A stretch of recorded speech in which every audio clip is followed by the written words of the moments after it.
Bud, Canelo, done deal. Looks like the fight is signed. What's your thoughts on this fight, man? Man, it's a great fight for boxing. I know people don't agree with it, but if Canelo fights one inkling of the wrong fight, he gonna lose. If he comes out and fights the right. No, I'll be going for Bud. If he fight Canelo, I'll be going for him. I mean, I don't know if he gonna win or lose, but I definitely be going for Crawford. I think if anybody can pull it off, he can pull it off. He's chasing greatness. As Terence Crawford and Canelo Alvarez get ready to compete for the undisputed super middleweight titles in September, predictions are flooding in. The boxing community is divided on who will win, since Crawford is jumping up 3 weight classes. Canelo's a stronger guy, the bigger guy, but in the fight with a guy that moves around, and if Crawford uses his skills and his legs and his technique and just his ability. Recently, Teddy Atlas offered his thoughts on the matchup. He didn't simply pick Crawford to win, Slingo said. Few people dare to examine Canelo's career with the level of attention he did. Despite all of his achievements, Atlas hinted that Canelo might not be the unstoppable force that many of his admirers have created. Him to be, he referenced one of the famous Marvin Hagler's quotes: "If you've been sleeping in silk sheets, it's difficult to get up and do road work at 5 in the morning." That says a lot on its own. Atlas hinted that Canelo's great money and power might have made him less ruthless. He's a little overrated. Terence Crawford versus Canelo Alvarez at 168 pounds. Canelo's really good, really good. But I think Crawford is special. I know he hasn't fought the resume everyone wants, but you have that or you don't have that ingredient. I think he has it. Canelo's really good. He's tremendous. But could he be a tiny bit overrated?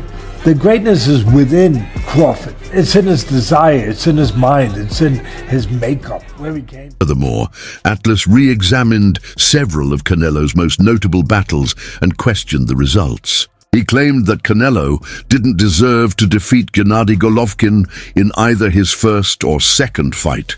He continued by bringing up the contentious Eris Landi versus Lara bout, which many people think Lara won, of course.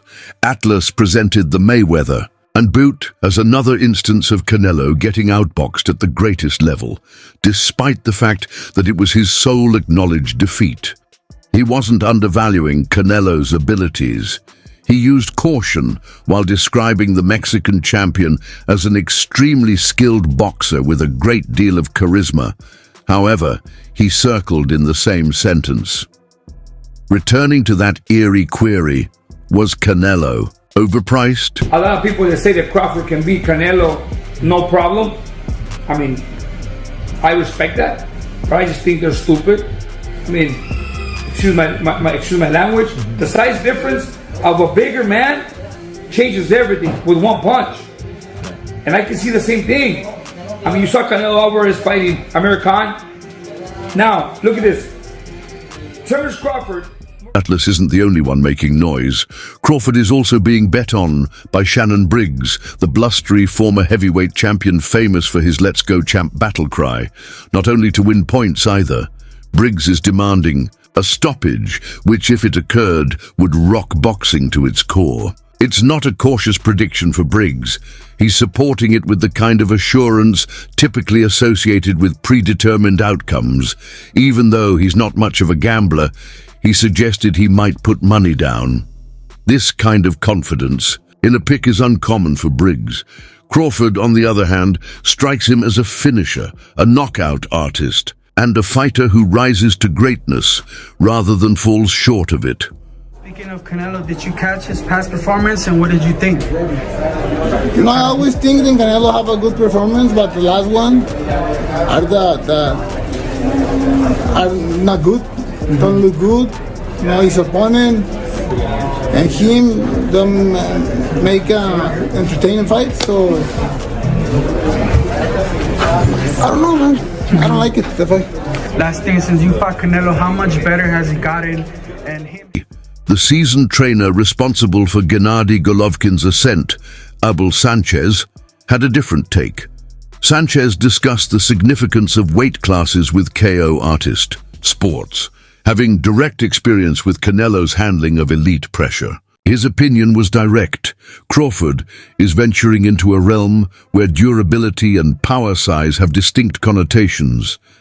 Canelo has sparred with powerful punchers from higher divisions and has never been shaken, Sanchez reminded everyone. Despite Crawford's skill, Sanchez thinks the jump to super middleweight might be too big to handle, except from a brief scare early in his career against Jose Cato. Who you like in this fight? Canelo. Why? Because Bud had to move up 3 classes? Yes. In the history of boxing, I've never seen anybody move up 2 classes and be successful. Well, Roy did. I mean, but not in one jump, not in one leap. Right, you're right. It was here, right. Light, heavyweight, fight a few fights, right. Okay, heavyweight. We talking about he just fought 147, one fight. Teofimo Lopez, the bold and talented WBO junior welterweight champion, is never short on confidence. For him, backing Terence Crawford over Canelo Alvarez isn't just about belief, it's about legacy. Lopez sees a potential Crawford victory over Canelo as a golden opportunity. If Crawford manages to dethrone the Mexican superstar, Lopez wants in next. In his eyes, beating Crawford wouldn't just mean taking down an elite fighter, it would be a 2-for-1 legacy boost. Defeat Crawford and, by extension, claim victory over the man who beat Canelo. Lopez has already begun painting that narrative. He's visualizing the matchup, selling it as the next major step in his career. His ambition is as much about strategic positioning as it is about skill. Along the way, he couldn't resist taking a swipe at Canelo's camp, suggesting they're avoiding a potential fight with him.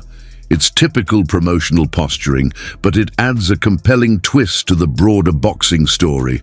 More than anything, it reflects a shifting dynamic in boxing. For younger fighters like Lopez, Crawford, not Canelo, is becoming the true gateway to greatness. Canelo remains a massive name, but Crawford's momentum and potential upcoming fights are drawing the next generation's attention and aspirations. Crawford, Canelo, who you got? Crawford, Canelo? I still say Canelo. I got Canelo too. I still say Canelo. Ring IQ, I believe that Crawford has a bit more. Yep. However, it's just the size difference. I think that where Crawford is lacking is that he should test the waters even with somebody at that weight class before facing Canelo. But hey, they say he's a dog. He's got shot in the head and drove to the hospital, so maybe that... The idea that Crawford might be the one to shock the world was repeated by renowned trainer and boxing expert Stephen Breadman Edwards. He raised an important point that is frequently missed. Anyone can get hurt. He brought up greats like Roberto Duran and Evander Holyfield, who were nevertheless caught and injured in fights despite having renowned chins. Without a doubt, one of Canelo's best features is his chin. However, Edwards reminded supporters that no chin is unbeatable. Anyone can be clipped on any given night if the proper circumstances are met. Crawford is an expert at identifying the ideal circumstances, if nothing else. Crawford uses reflexes, timing, and precision to his advantage with surgical efficiency. I'm going with Terence Crawford. You know, big weight jump, a dangerous fight, but somebody's got to prove to me that they can break Terence Crawford's will and that he can't figure it out against you. You know, it ain't no disrespect toward Canelo, but I've said this the last couple of years. I'm not betting against Terence Crawford against nobody right now. You got to show. Crawford's dismissal following his victory over Israel in August 2024, Edwards is also not concerned about Madrimov. Crawford is one of those rare fighters who just don't look rusty after time away, he stated. Where the majority of combatants exhibit signs of lethargy or require tune-ups, Crawford comes back as if nothing had occurred. That goes against the grain in boxing, where protracted pauses tend to diminish rhythm and sharpness. Edward, however, believes Crawford is exempt from that pattern, an internal clock in a fighter that always strikes the correct time. You know, he's just moving, but his movement is good, to be honest. Yeah.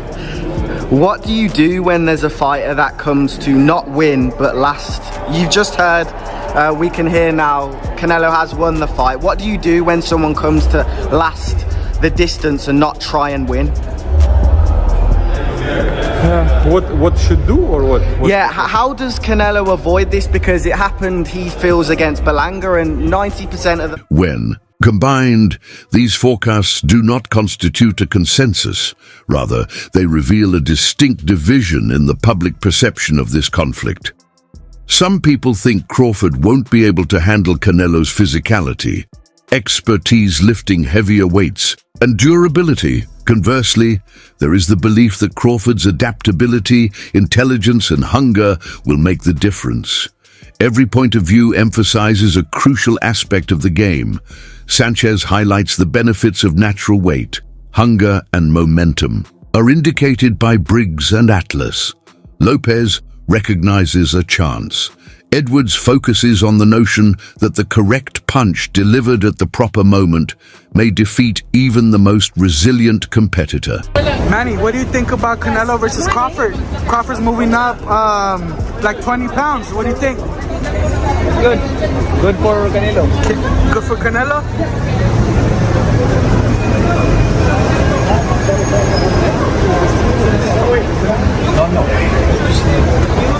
The crucial theme that unites the majority of these perspectives is that Crawford is perceived as the threat rather than the underdog. That says something. Many people think he has what it takes to defeat Canelo, despite the fact that he is the smaller man and is moving up 2 weight classes above his welterweight roots. That's not how in-boxing usually works.